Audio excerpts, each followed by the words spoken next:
Welcome to InterPartyConflict, the podcast where we answer your questions so you can have the best tabletop gaming experience possible. My name is Gabe. And my name is Jeff. And we're going to answer your questions today. But first, I have a question for Jeff. Mm-hmm. How are you doing today, Jeff? I'm a little... I don't know. I'm having a little issue here. Gabe gave me some soda because he always offers me soda. Soda is the best? Yes. Gabe is a nice guy and always offers me soda. And I drank some soda a little quickly before the recording started, and now I got like a burp. It's right there. Yeah. And I don't want it to interrupt the podcast, although I kind of do. So I think the burp is waiting for the right comedic timing. Probably. Yeah, it's like it's making its own decisions right now. So yep. So I'm feeling a little gassy. That's how I'm feeling. How about you, Gabe? First, before I get into any downers, I want to say thank you to Adil Rafai, who was on our episode last week. Mm-hmm. Yeah. He was a delight to have on. Our guests tend to be a lot of fun to have on. Yeah, I've been binging his shows ever since. Yeah. So yeah. I think I'm gonna give Hello from the Magic Tavern another try. I hope I didn't come off as saying like, oh, it's a bad podcast. No, it's just at the I feel like the reason that I didn't get into it was the same reason I don't get into a lot of actual play podcasts. Right. Yeah. That's what I figured at least. But. Yeah. Oftentimes I'm not really looking for like a narrative. I'm usually looking for like commentary or something. So for whatever reason, it just didn't make a huge impact on me. But I do think I'm going to go back and try to listen to it again. So hopefully some of you have done the same. And hopefully you've started listening to Hey Riddle Riddle, because again, like I love that podcast. It's so good. It's a lot of fun. Although like again, we're not trying to talk down the shows or anything. Yeah. Improv, like it treads this, for me at least, personally, it treads this line between entertaining and cringy. Sure. Some of it, yeah. But that's just I think that's just the nature. It's like of improv is like it's hit or miss. And like they even know that. Like, you know, people who are, you know, who do improv understand that. Right. And it's not like, you know, it's not like they're doing a bad job or anything. It's just sometimes like, that's I don't know. That's just kind of cringy. I don't know if I want to hear this scene or whatever. It's like, sure. So, but I mean, like, that's just me. And like, I am affected greatly by awkwardness. Like it affects me more than it should. Sure. So I think I cringe to more things than most people would. So like, again, that's, you know, my personal thing. So, but in any way, like the hosts have great chemistry. Yeah. And I've heard a few episodes where they bring in like guests and stuff, and they usually have good chemistry with the guests as well. Yeah, are you talking about Hey Riddle Riddle or Hey Riddle Riddle? Yeah. Okay, yeah. And then they've had a couple guests recently. They didn't really have any for the first. Big chunk. Yeah, because I've been listening to more recent stuff, and then for the Magic Tavern, I think I started off in like the beginning of the second season or something like that. Okay. And they were like in a prison or something, but it was kind of it was goofy. Yeah, the only episodes I listened to were like I think I started at the very beginning. Yeah. So, anyway, so just again, thank you to them. That was a lot of fun. Now on to Gabe's Downer Corner. So, I had a party. Yeah. A few days ago. Oh yeah. I not that it was going to be like a huge thing. It's a rager. But, I don't have parties often. I thought, hey, I want to have a party because I'm going to have this time off. I was advertising it as a video game party. It wasn't just a party. It was like, hey, come over. I'll make burgers and stuff. Right. But mainly you're here to play video games. Yeah, yeah. So, a bunch of people came over. And at about 7 p.m., so it started at 3 p.m. At about 7 p.m., the power goes out. Ugh. Because a storm was coming through. Right. And whatever. We thought, oh, surely it'll come back on. Let's, we got out flashlights and candles. And so we're all hanging out in the basement because, the AC isn't on. So it's cooler in the basement. And, we were just sitting there waiting it out. Still, still having a good time. Still talking to each other and whatnot. Long story short, the power was out for 2 days. Right.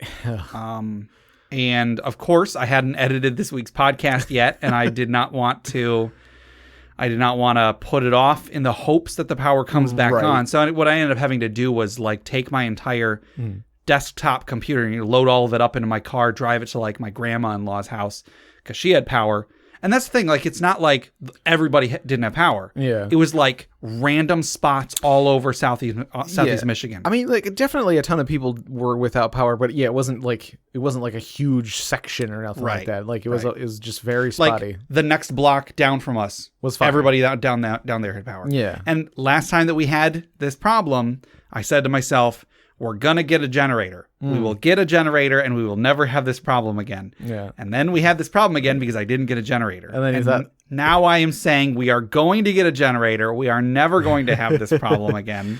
Yep. Check with us next year when the power goes out again.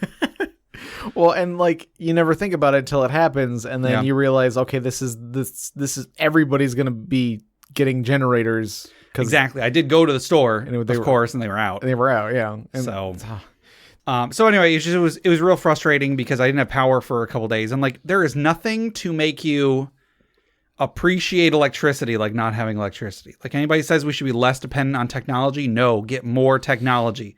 More of it. We need more of it. We need electricity all the time.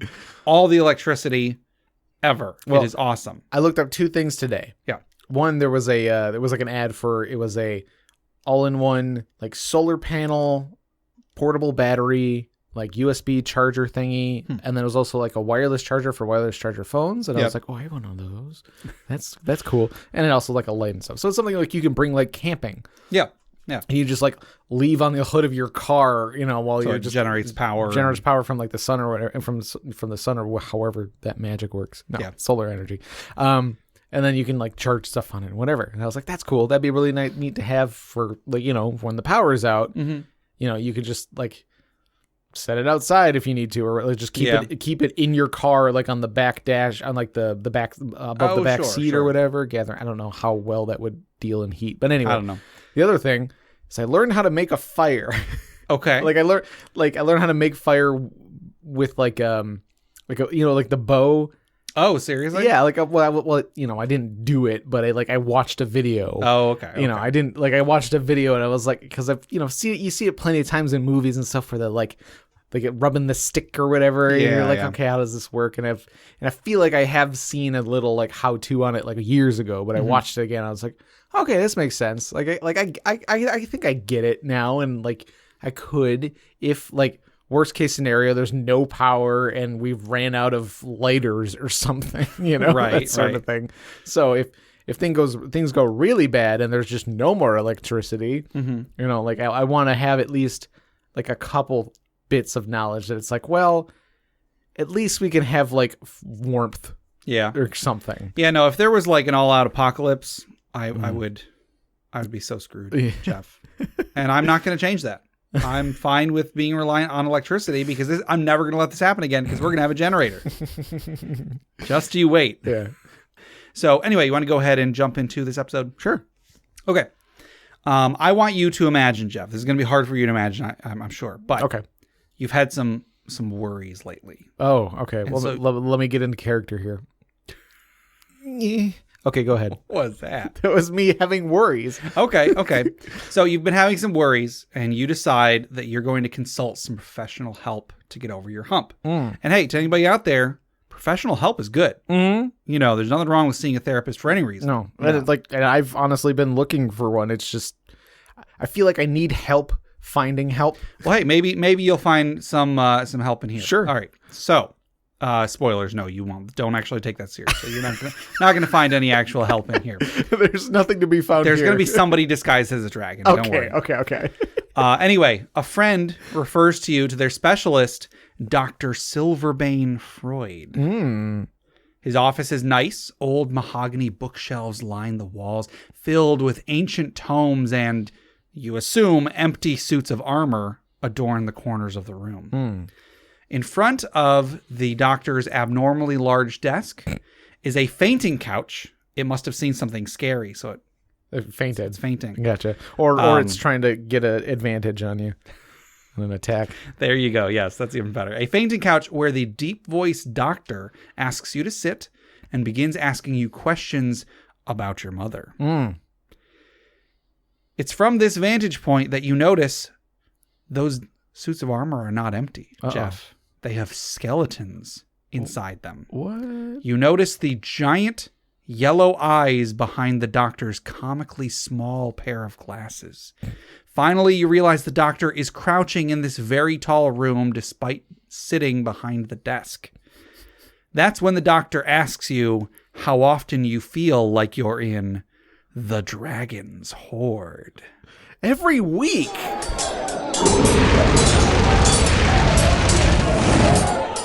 It's just a weekly worry that I'm just going to end up in a dragon's horde. Yeah. So that intro was clearly not written by me because it was very cohesive and did not sound like I was making it up as I went along. That intro and the item were submitted by Sean M. on Facebook. And the item this week is the Hypnotist's Pocket Watch. This mundane-looking but elegant pocket watch can be held in front of any person and allowed to dangle as it begins to sway from side to side on its own. The wielder of the pocket watch may compel the entranced creature to disclose one moderately important piece of information, such as their most embarrassing secret, the location of a secret entrance, or the habit of the local guards, or the wielder may compel their target to act in a specific non-harmful way for 1 hour, such as acting like a chicken, taking a long bath in the river, or reversing their guard route. In either case, the target will not recall being put into the trance or anything that occurred during the trance. So it is a, typical hypnotist's pocket watch from, cartoons and such. Yeah, but that's the reverse guard order thing that's really clever. Yeah. Yeah, I think Sean was writing in here potential plot hooks or stuff like that. Yeah. I mean, I feel like that seems pretty powerful, but then again, how you have to be in a pretty good situation already, right? You can't be in the middle of combat and just pull out a watch, and I feel like it would take more than an action, Yeah, I would personally say it probably takes something like a minute to actually take effect, and the whether being misled or not, the target probably has to be willing in some way. They might not be. It might be under false pretenses, but I imagine it would be pretty hard to use this on somebody who was resisting. Sure, yeah. I feel like as somebody who can't look away, you tie somebody up and do it, or maybe it compels them to look at it, but if they have reason to snap out of it or something, maybe a will save sort of thing. Sure. But yeah, no, I like this idea though, the hypnotist, watch. Yeah, I think it could use a bit more in the mechanics department, but I think it's a cool. I feel like cool item. Yeah, like an item like this, it's that's something that could be adjusted to the edition or the adventure, or the level and everything like that. So you the DM could make it do the fine tuning on the mechanics. Sure, that's a good point. But it gives them plenty to work with though, because it's really cool. Yeah. Weird question, Jeff. Have you ever been hypnotized? Nope. Okay. No. Do you believe that people can be hypnotized? Depends on what exactly you think hypnotized is. Okay. So my definition of what being hypnotized is, yes, you can be hypnotized, but it's it's more like a suggestion or pressure, because it's always the pressure from the crowd. Yeah. Because when you go out, there's a hypnotist on a stage and they pull you up and it's you play along because you feel like you're supposed to. Yeah. Or to an extreme of where you believe it so much that you just let it happen. Yeah. It's if you believe in hypnotizing, it's gonna work. Sure. And or unless you're a complete skeptic and you're just there to prove it wrong, then it's probably not gonna work. But I mean, but most people, when brought up on stage in a situation like that, they're gonna act funny because they're just gonna play along. Why not? Yeah, whether they realize they're playing along or not. Yeah, I think we agree on that. But hey, who knows? We're neither of us are it's scientists. Never, nobody's ever tried it on me. So I mean, who can say? I try not to judge things before I see them for myself. But sure. There are certain things where I'm I'm pretty sure this is how that works. Sure. Anyway. All right. Well, don't really have much else to talk about this. I think it's a fun item. I think that there's definitely some potential in there, as Sean was sort of hinting at in the description. Yeah. So yeah, I think it's cool. I think people could come up with some cool ways to use that. So once again, thank you, Sean M, for that Dragon's Horde item and intro. Yeah. That was Sean M on Facebook. So Jeff, if anybody wanted to submit Dragon's Horde items, Dragon's Horde intros, stories for the funeral pyre, or questions for us to discuss, how would they get those to us? Well, they can do so like Sean did by going to our Facebook. Okay. You can also go to our Reddit at reddit.com/r/InterPartyConflict. Correct. You can also reach us on Twitter at InPartyConflict. Yep. You can also email us at InterPartyConflict@gmail.com. Yep. Or you go to our Discord, by which you can get to by going to bit.ly/InterPartyConflict. Or no, InterParty Discord. InterParty Discord. InterParty Conflict takes you to our survey. That's right. Where you can get two free printable board games from hollandspiel.com. Right. But yes. I was just going for the email there, but you can go ahead and talk about all of them. You know, I wanted to give all the options there. Sure. Well, I appreciate it. So check out all of those different ways to get a hold of us. Oh, or you can call Gabe on his personal cell phone number. Just kidding. So, oh my goodness, thanks to the fact that I have a smartphone now, because now I'm in the year 2008 or whatever. Right, I was actually able to still do stuff online even though I didn't have power. Right, yeah. My previous phone, I couldn't do that. That is a nice thing, you know. Yeah. Well, and I just want to tell everybody that our show is brought to you by our wonderful patrons. Mm-hmm. We have a Patreon at patreon.com/InterPartyConflict. We have some cool rewards on there. We've got outtakes. We've got monthly bonus podcast. We've got Roll20 game we do every month. We've got fantasy fiction that I write every month. So we got some cool stuff. We just did our Roll20 game a few days ago, actually. We played Fate Accelerated Edition. I've been trying to get this done for the last few months, but we keep having to reschedule it for one reason or another. And I think that turned out pretty good. We had a few people on there, and I had the players going through it was a typical day in high school, and spooky things kept happening. At one point, Steve's character was touched by the spiral. He got like cursed by there was a weird vortex in the refrigerator. Okay. That sucked him in. Oh man.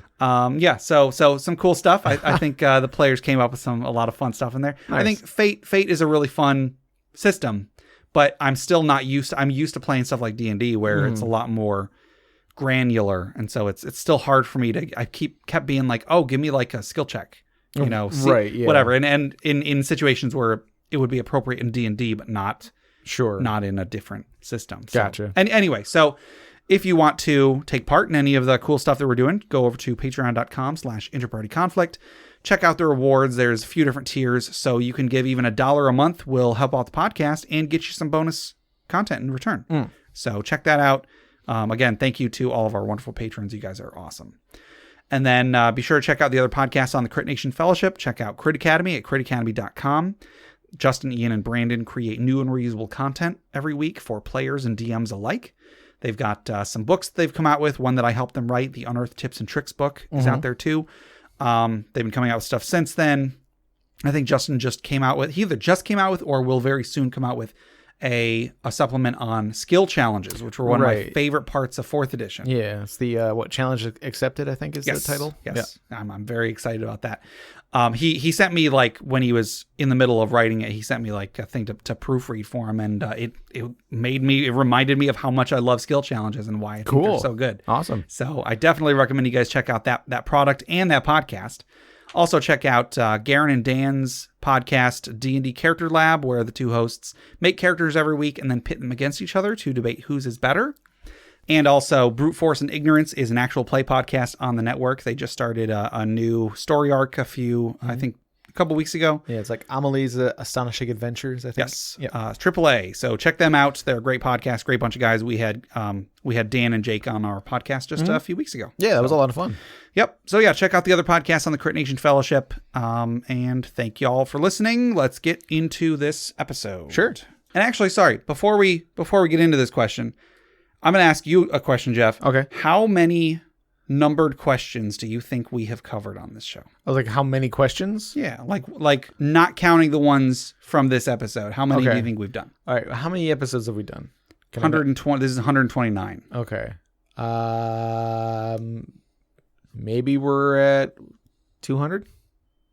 No? I'm shaking my head. No. Oh, that's right. I'm making a gesture with my thumb. Oh, that's right. We upwards. did do a few where we like just kind of spitballed a lot of them. Or whatever. I mean, yeah, even those, like, we didn't do a ton of those, though. Are we at 300? 400? It's not 400. Okay, 350? 365. 300. So we've done enough. Before today, we have had one numbered question for every day of the year. Oh, all right. Yep. And I mean, we've had a ton of non-numbered questions. Okay, I have a question for you, Gabe. Yeah, what's that? How many of those do you think we actually answered well? I mean, what percentage? I would say maybe 70. Okay, that's fair. I'd say that's fair. I think like we don't good give amount. I don't think we give many like bad answers. No, we just sometimes don't give good answers. I just think there are sometimes where like maybe we went off in a question that off in a direction the question might not have been meant for or whatever. Yeah, we either hit a tangent and confused it for the actual question, or maybe. Or we read it a different way or something. I don't know. But anyway, our first question comes from Benicula83 on Discord. What is the perfect D&D session length? And when taking breaks during a session, how long or frequent should they be? Yeah, so we had this question as a social media question quite a while ago. Mm-hmm. And I figured, hey, we could cover it as like a typical standard question. Sure. Session length. So session length. Yeah. Do you remember what people's like? I feel like it was like everybody kind of got around the same number. I think so. Like the answer I gave back then was, I would say about 4 hours is probably like the average. Sure. And I think most of the questions were around there. Some people said much longer. Yeah. Of course. Well, because like I do remember, because there's a lot of memories of just playing long into the night, and we would play for like between 4 and 12 hours. Sometimes, depending. I mean, like I think there was like it was like the campaign finale. We were there all night, which was that's the thing. It's like the finale. You gotta it's like the season finale of a show is usually a little bit longer, or it's like a 2-parter or something like that. So you just do that kind of thing. I'm thinking around around the lines of like 6 hours, 8 hours, something like up to probably no more than 8 hours. Okay. For if you're trying not to like go too long. Yeah.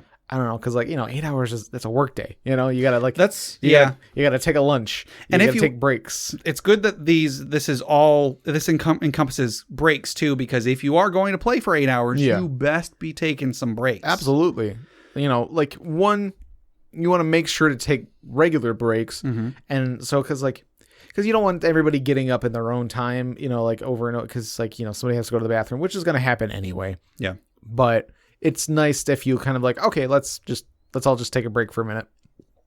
Everybody. Hang on, Jeff. You keep going. I have to use the bathroom. Oh, sure. I'll be right back. Okay. All right. Well, Gabe is gone. No.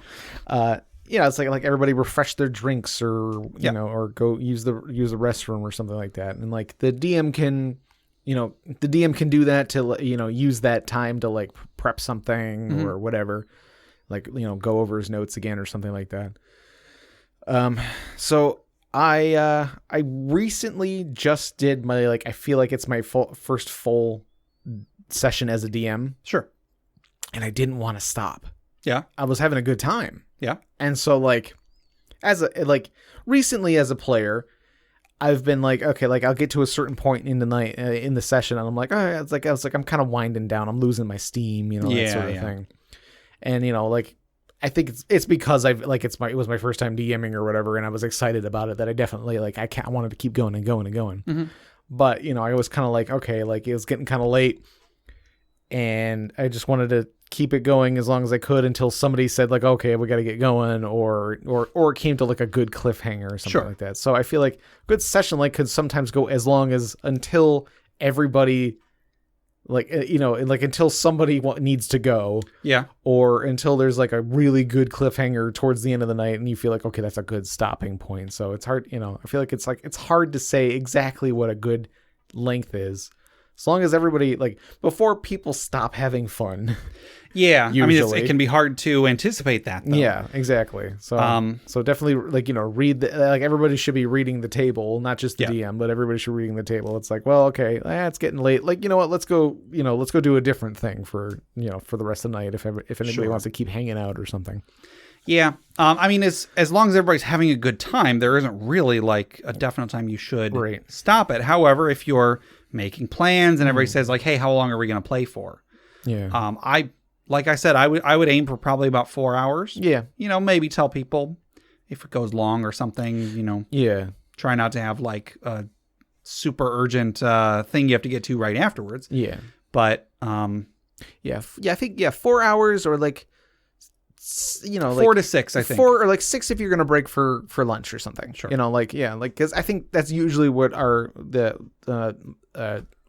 group that I'm in that's usually our thing is like we're there for about 12 to usually 6, and then we'll have pizza at some point in the night. So sure. As far as taking breaks, I do think that breaks are a lot more important than people might think. Yeah. I think that a lot of the time when a game does start to have a lull, it's probably because people didn't have a chance to take a break, so they're not able to like refresh themselves, but even just standing up and walking around. Yeah. I would say probably, and I haven't like tested this or anything, but I think this sounds right, is at the very least you should split the session into quarters and then have like a 15-minute break each quarter at least. More if necessary. But if I'm playing like a 6-hour game, I think 15 minutes every hour and a half is probably reasonable. Yeah. Maybe not 15 minutes if it's like, every hour or right, something. Yeah. But I feel like shorter breaks, but then like maybe have like a couple long ones in there or something like that. Yeah. But like with anything like creative, which D&D is you are being creative, whether you're player or DM. Like so, and if you're doing anything creative, you kind of need to step away from it for a minute anyway. Yeah. Like step away for a few minutes, or more, and come back to it, and you get a look at it from a different perspective, because I mean like you kind of become a different person just by stepping into another room and coming back, and you're like, oh right, because like my thoughts were in 12 other places while I was away, and I come back and I'm like, oh right, I was right here and we were in a dungeon, right? I should go check out that door. You get a fresh start to your thought process, which because you might have been thinking in a very specific way, and you can't solve this puzzle or whatever, or like you can't figure out what to do with your character or something, then so stepping away and coming back is always a good idea. It's kind of like everybody jokes about with a computer or something. You try turning it off and on again. Even just like if you're not thinking straight, just go do something else and come back. You'll probably have a fresh perspective. Yeah. So I think breaks can be very important for reducing fatigue. I don't think you want to have too many. Okay. And I feel like you shouldn't have, if you're going to have a lot, don't have them all be for a very long time, because I feel like people like even you're like, okay, everybody take 5 minutes. It's going to be 10 minutes before you're back at the actual. Good point. You got to get back actually into it. So, people get distracted. They might take a phone call that they didn't think was going to take more than a couple minutes. Go to the bathroom and like, oops, I'll be right out. Who knows?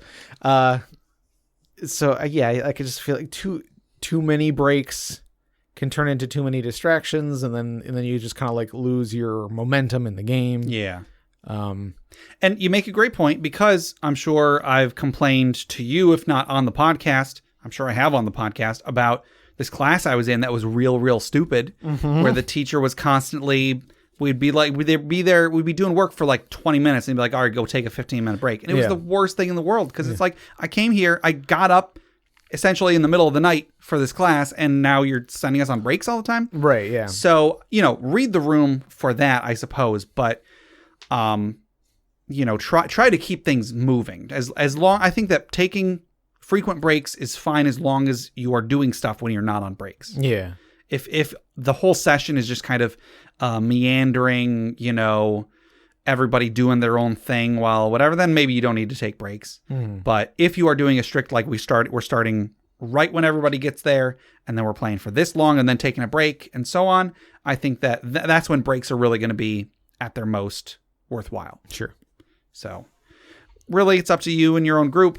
But I do recommend at least talking with your group and saying, hey, let's take scheduled breaks, so that, you could even try to set that up as a DM, try to set up try to set up the flow of the game as like, oh, there's going to be like a little mini cliffhanger, right? Because we're about to take a break. Yeah. And then everybody's going to be excited to get back in. Sure. And then so on and so on. Yeah. So if you can try to build your sessions around that. Yeah. Which is definitely not easy, but. Not easy. It's some extra work. But like, if, like keep an eye on the time and an eye on the adventure and be like, okay, this next little thing coming up here might be a good spot to put in a break or something. It's getting around that time, Yeah. So get a good, gotta get a good feel for it, but yeah, try to kind of squeeze those in there. Sure. So, all right. Our next question comes from Noah Wizard on Discord.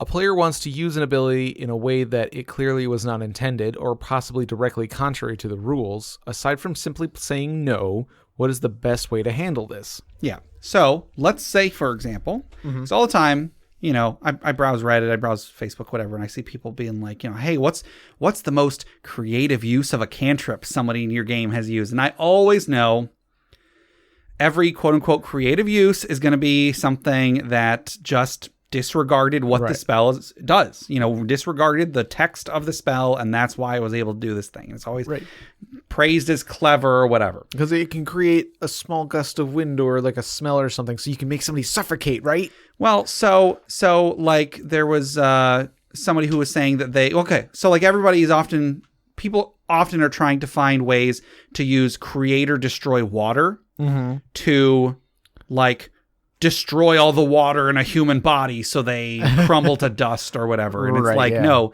there's many reasons why that doesn't work, so on and so on. But this question is asking, instead of just saying no, assuming that this isn't just that they're trying to find a way to kill an entire army with a cantrip. Right. Instead of just saying no, it doesn't work that way.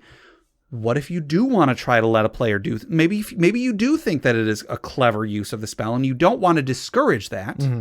You want to encourage that.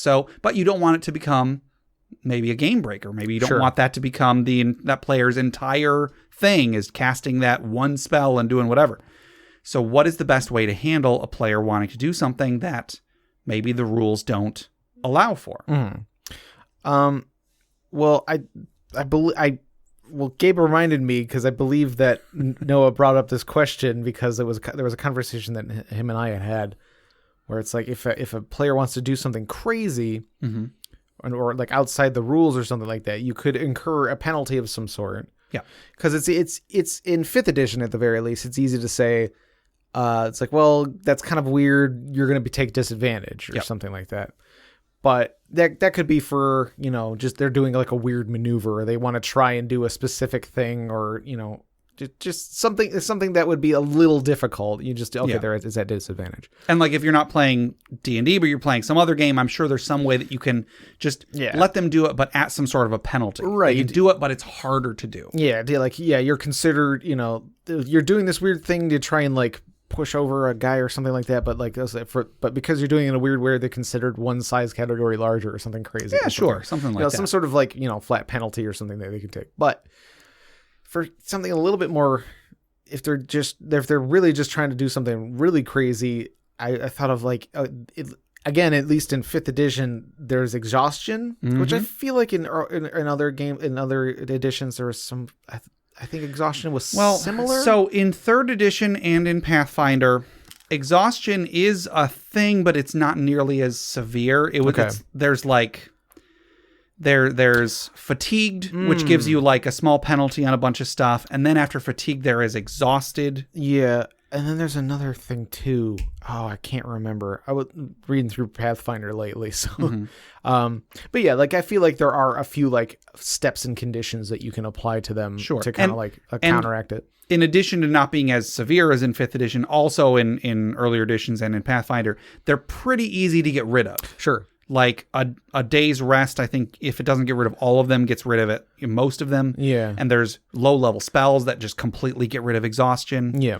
So in earlier editions, it was a lot less of it's still a penalty, but it was less noteworthy of a penalty. In 5th edition, however. In 5th edition, it's different. It's like it's kind of its own little system. And in that case, you could probably really apply this to other editions. It wouldn't be too hard if you wanted to adopt something like this for players who want to kind of go above and beyond what the rules say. Mm-hmm. So exhaustion, it's like you gain a level of exhaustion, and as the levels go up, you get more and more penalties.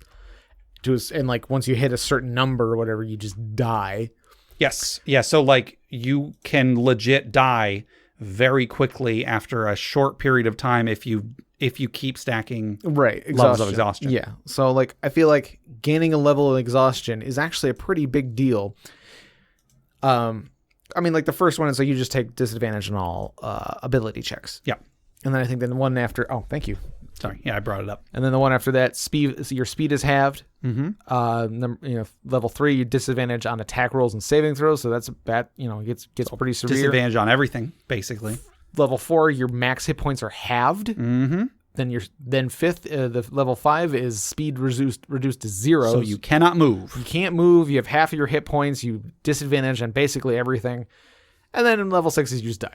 Yeah. You die of exhaustion. So yeah, getting levels of exhaustion in 5th edition are very, very severe. Yeah. So like, it's a good penalty. Mm-hmm. Like it's like if they really want to do something extra special that the rules don't really account for, you can be like, okay, yeah, you can do this like big explosive attack or something that doesn't really like, it's like how, I want to shoot my fireball, but I really, oh crap, I want to be able to hit all these guys. Like, is there a way I can just kind of give it a little extra juice or something like that? And sure. Then, maybe the DM was like, no, you don't have maximized spell or whatever the meta magic thing is in 5th edition. I can't remember. Yeah. But they could be like, you know what?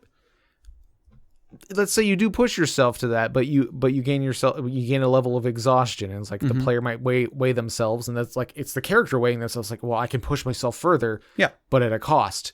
So maybe that one time, they can kind of fit a couple extra enemies in their fireball blast. Mm-hmm. It's not going to do any more damage, it's not on the roll, but you're going to be able, like, there might be a few stragglers that you wouldn't have hit otherwise, and then you get a level of exhaustion. Right. Now, exhaustion, I didn't even realize until somewhat recently that you need a full rest per level.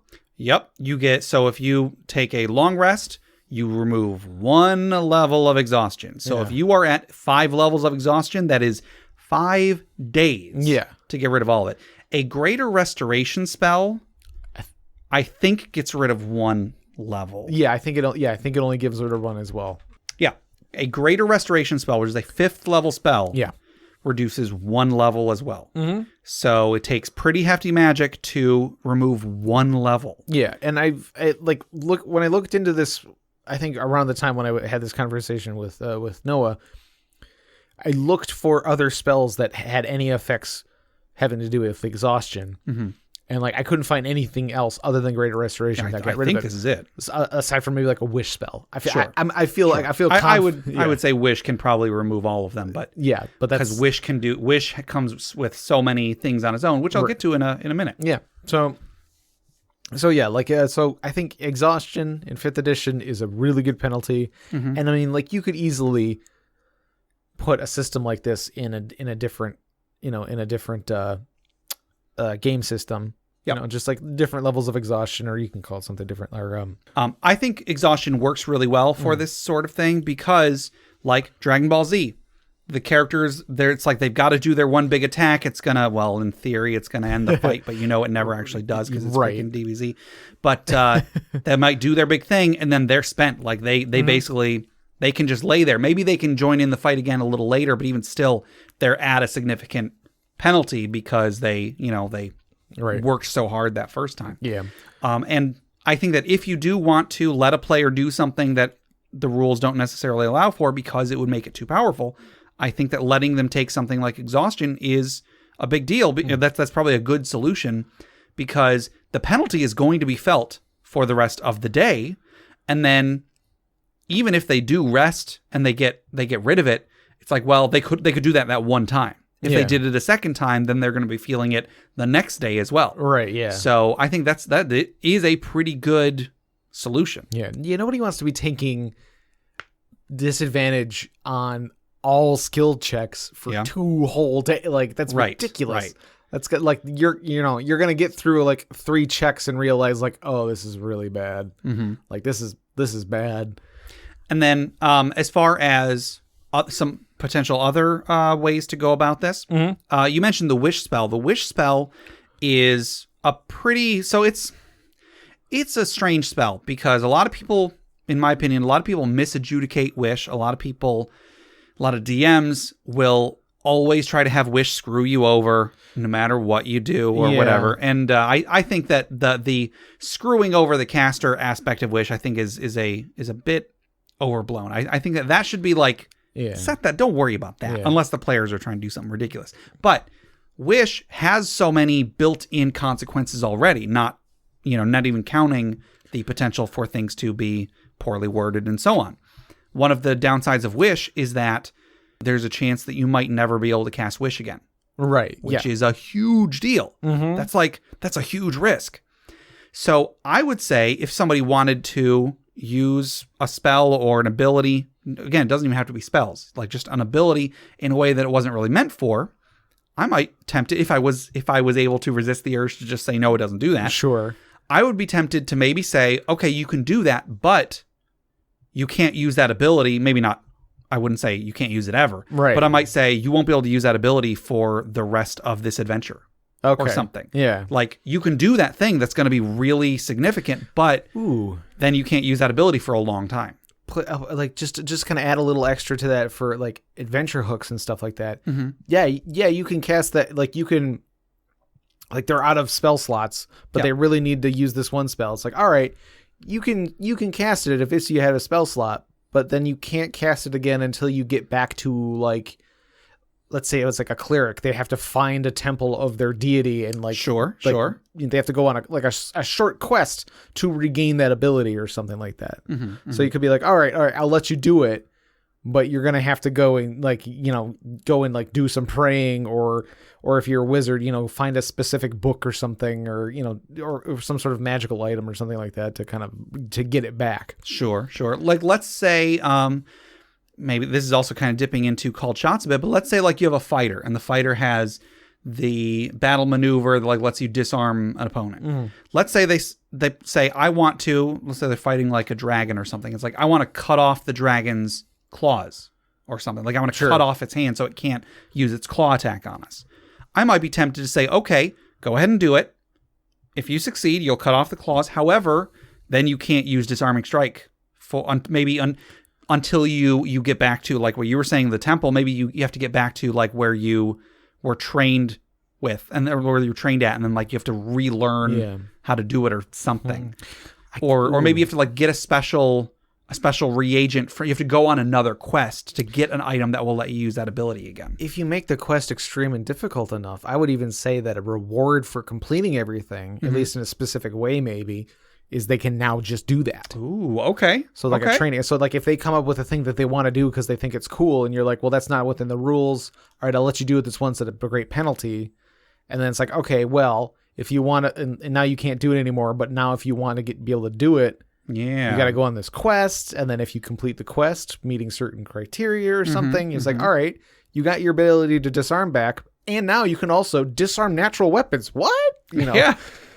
I mean, that's actually kind of cool. Yeah, that's I like that idea.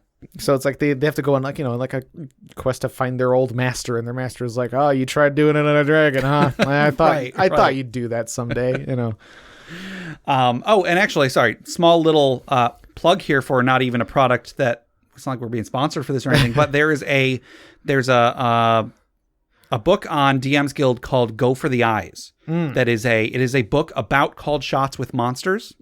And the way that it works is it is monster specific. So like you flip open the book to like you're fighting a beholder. You flip open the book and it has rules on how you can do called shots on a beholder. Yeah. And the way that it works is like there will be I know this is a huge tangent, but there will be like a damage threshold. You have a higher AC you have to attack. Mm-hmm. And if you hit, you have to deal a certain amount of damage per hit.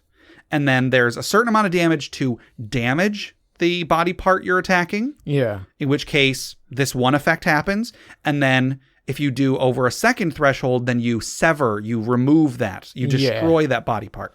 And then in each case, the monster you're attacking loses whatever it says in the book. They lose that ability, but they often gain some secondary ability instead. So you're not completely gimping the encounter. Right. You're changing the encounter. Like you can attack a giant's legs so that now he's down on his knees, but he gets a sweeping attack. So like he can't move as quickly and maybe like some of his attacks aren't quite as good, but he now can attack multiple people in one go. Sure. You can like stab a dragon in the neck so that it can't use its breath weapon. However, all of its bite attacks now deal that element damage because like the organ or whatever that creates the acid is like coming out of its mouth. Sure, yeah. So anyway, just on the topic of called shots, because we've talked about called shots in the past. Mm-hmm. I bought this supplement and it is amazing. Yeah. The name of the author escapes me, but the book is called Go for the Eyes. I'll put it in the show notes. Mm-hmm. So another thing with trying to do stuff it's not meant for, let's say it's a magic item. You could maybe say you can do it, but then the magic item becomes non-magical. Sure. Maybe permanently, maybe for, till a long rest or something. Yeah. Maybe permanently until you go on a quest to like rejuvenate it. Mm-hmm.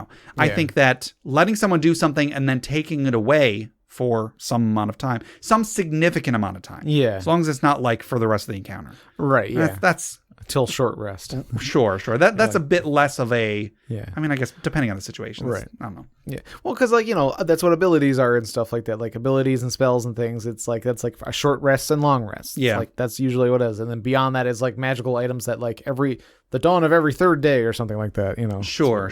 What if when they cast a spell in a way that the spell wasn't intended, they have to spend 2 spell slots on it? Sure. I mean, I just said you should make it a long-term thing.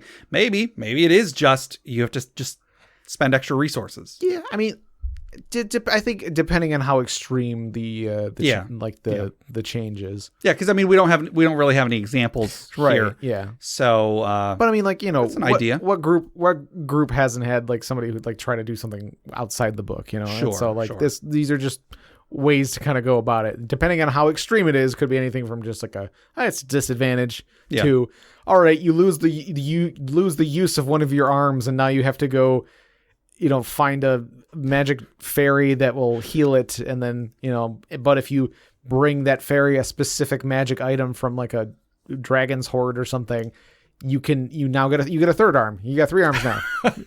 I mean, Jeff, I think I'd play in that game. so yeah, plenty of options there. Yeah, I think there's some options, and I do tend to be the stickler that's like spell doesn't do that. You can clearly see in the description it doesn't do that. But if the conceit is, hey, don't do it that way, do it this other way. And again, going with the Called Shots book, it's not just you attack the beholder's eye and now he can't use that eye anymore. It's that if you attack its eye, now it gets this other effect instead. That's maybe less powerful, but it gets something different. See, I think player Jeff would have been like, that's not how that works. Yeah. But DM Jeff is like, let's see what we could do with that. Okay. So I'll actually try, because I'm going to be doing a D&D game at the library next week. Mm-hmm. I'll try if anybody suggest, because they're all relatively new players, if one of them suggests something, I'll say, well, it can't do that, but I'll try to keep that in mind. See what they do. And they might, even if they like lost the use of one of their arms or something because they did something cool, they might think that's really badass. Maybe, yeah.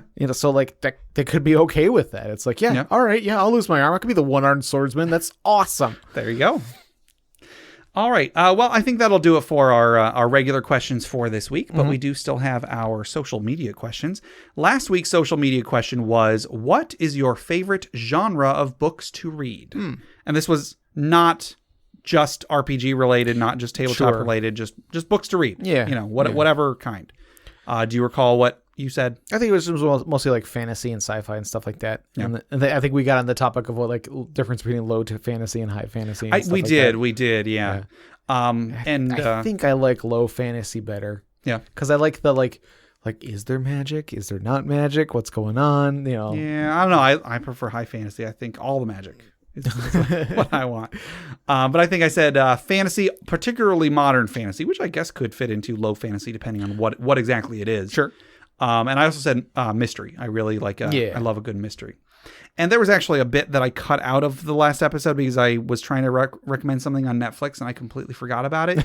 There's an Agatha Christie murder mystery thing on Netflix called Ordeal by Innocence. I was trying to remember the name of that and I couldn't think of it. And so the anecdote became pointless. So I cut it out. But here you go. Ordeal by Innocence. Yeah. Yeah. I think we were like, I recommend Netflix. Have you seen that? Yeah. So anyway, we got a few responses over on Facebook. This is a new replier, I think. Randolph Valdemar. I don't know how much of this is an actual name. I'll just say Randolph. Randolph VR says, post-human science fiction. For example, The Quantum Thief. Oh, okay. I've never heard of The Quantum Thief, but post-human science fiction. It's like science fiction after humans are gone, I think is what that is. Yeah, that's interesting. Yeah. Sean M. says, do science topics count? I guess I would say yes. Yeah, absolutely. My favorite book lately is this, and he put up a link to Mother Nature is Trying to Kill You by Dan Riskin, PhD. so yeah, like nonfiction science book, I think is probably what that is. Yeah, I do enjoy nonfiction stuff, although I don't do a lot of reading. I do more audiobooks, but actual reading, I prefer fantasy and stuff like that. Yeah. Because I get lost in it. But like, I really like an audiobook of like a nonfiction something. Like I like somebody who's a good narrator to tell me like interesting facts and stuff. I'm always like, oh, that's cool. Yeah. Then Sean M. said, some great ideas for monsters from the natural world. Oh. Is what he gets from that book. And aside from that, I'm on R.A. Salvatore's Drizzt Fantasy, and I also really love Lovecraft. Brandon B. says, third grade mystery, Bunnicula being the best. Which we do have a Bunnicula on the Discord. That's true. Bunnicula being a little kid's series of books about there was like a dog and a cat living in his house, and then the family gets a rabbit that is a vampire. Or that the cat and the dog think is a vampire. Okay. And then Brandon said, I recommend The Celery Stalks at Midnight, which I believe is a Bunnicula book. Stop it. Michael P. says, high fantasy, styles like John Flanagan, Robert Jordan, Cassandra Clare most recently. And Peter K. says, epic high fantasy with a blurred line between good and evil. Over on Reddit, L. Trowell says, is it too obvious to answer fantasy? I love the magic monsters and other trappings of fantasy settings and the feeling of exploring in a world where anything is possible. Yeah. And no, fantasy's great. And, I mean, like, we could have said, like, except for fantasy, because, I mean, that's sort of the, but I mean, like, you know, like. I mean, not everybody is going to say exactly, fantasy. You know. So, 00 Jiminy Cricket says, I rotate between history, spiritual, and fantasy because they are more similar than different, and it's great for conversation. Cool. That's interesting. Over on Twitter, that's Carl with a K says, I like sci-fi and fantasy, but my favorite is historical fiction. Ooh, yeah, actually. Yeah, I do like some historical fiction. That's good. Okay. And Samuel O says, fantasy for sure, especially the Dragonlance books. I've read 2 Dragonlance books. I read the very first one, and I also, completely unrelated, read one that was like very, very late in the thing. It's like its own book. And so it was real weird seeing the difference between the two, having not read any of the books in the middle.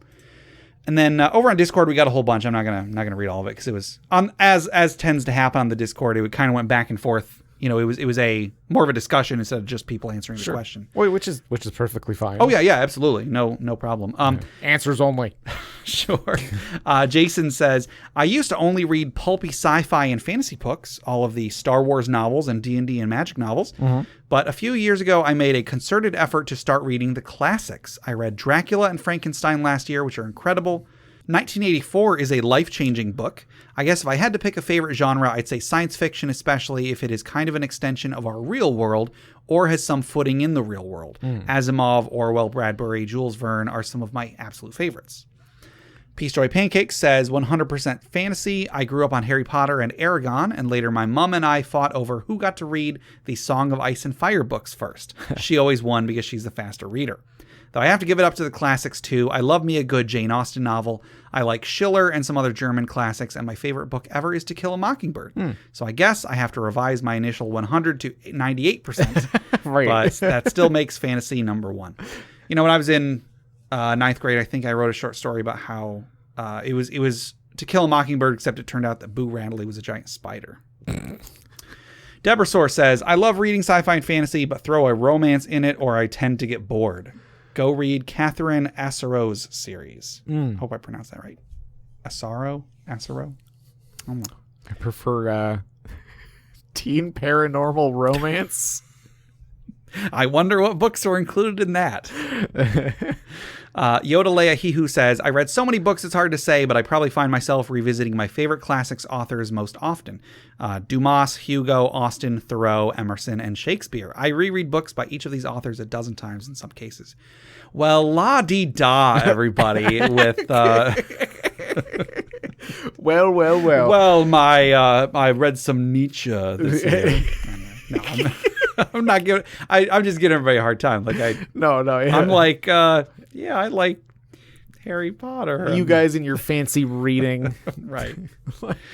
I can't focus on reading half the time.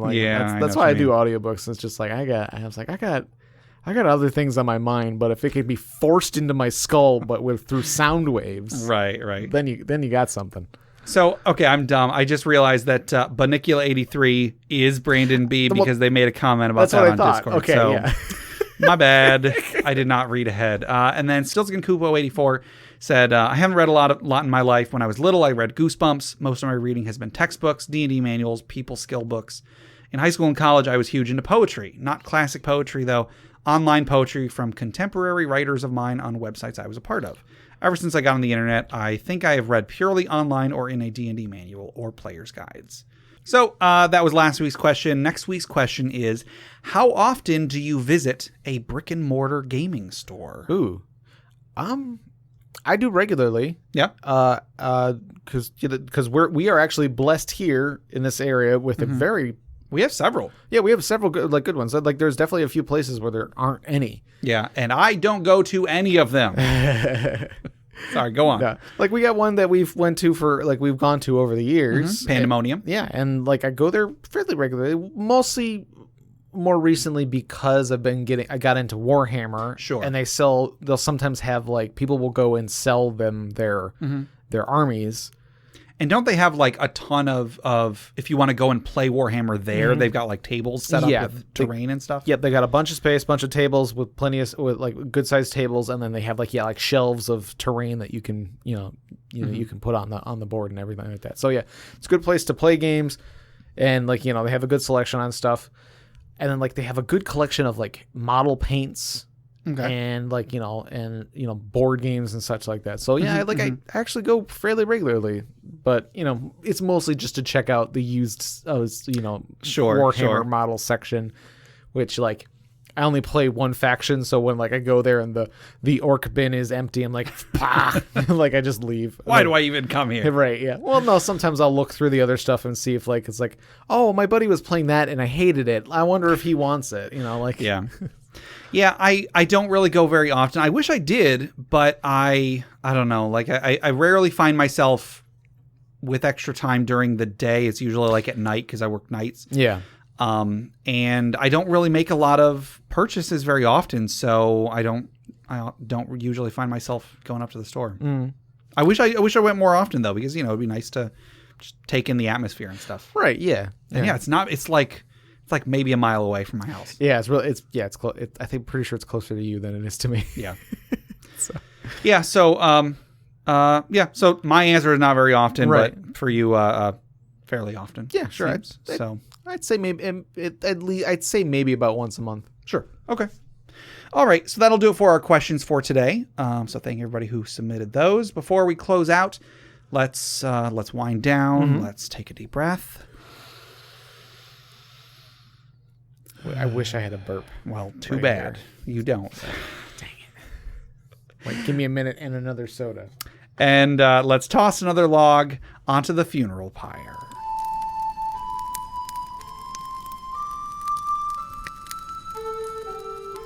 Today's story was submitted by Danny C. via email, and the story is titled The Sad End of Dirgan Thrall.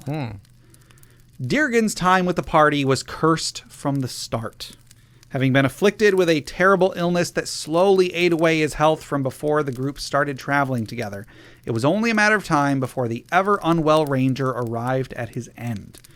The group joked about it constantly, but when the news came to them one morning that Deargan had died in his sleep after a battle with a corpse mound left him weakened, no more jokes were made. So, a bit of a sad story. So I guess let's raise a glass in memory of Deargan Thrall, who made the world a lot less funny. Clank. All right, well, that'll do it for today. To submit questions for us to discuss, items for the Dragon's Hoard, or stories for the Funeral Pyre, please email us at interpartyconflict@gmail.com. For show notes, links to media mentioned on the show, and running lists of questions and magic items, go to interpartyconflict.com. Join the discussion on social media. Find us on Facebook, facebook.com/interpartyconflict, on Reddit at r/interpartyconflict, on our Interparty Discord, or on Twitter at InPartyConflict for our weekly social media questions. Your answers might end up on the show. Find us on iTunes, Google Play Music, Stitcher, YouTube, anywhere you download podcasts. Please rate, review, subscribe, or just tell a friend. If you'd like to support the show, check out the rewards at patreon.com/interpartyconflict. There's a few different tiers, so anything you can spare, even $1 a month, would go towards making the show better, and you'll get bonus content for it. Jeff, tell us about FriendQuest. FriendQuest is our YouTube channel where we play video games. Gabe actually joined me for some, or he showed off his Binding of Isaac skills. Well, that was mostly I got real good items that run, Jeff. Well, but you knew what the items were, I guess, and you knew to take them. So yeah. But anyway, like hopefully I'll be able to get those episodes up pretty soon. Cool. And speaking of video games, check out my side project, the Arcade Memories podcast. I'm actually hoping to get one of these out tonight, the day that we're recording this. Ooh. So by the time this episode goes out, episode 4 of the Arcade Memories podcast will hopefully be out. So if you'd like to submit your own childhood memories of going to the arcade, record them or write them to me at arcadememoriespodcast@gmail.com. Also, head over to bit.ly/interpartyconflict to take a short survey about our show. What you like, what you don't like, etc. And just for taking it, you'll get 2 free printable board games courtesy of Mary and Tom over at hollandspiel.com. And our music is made by Boxcat Games from Nameless the Hacker's RPG. So, Jeff, until next time, I'm exhausted. Burp.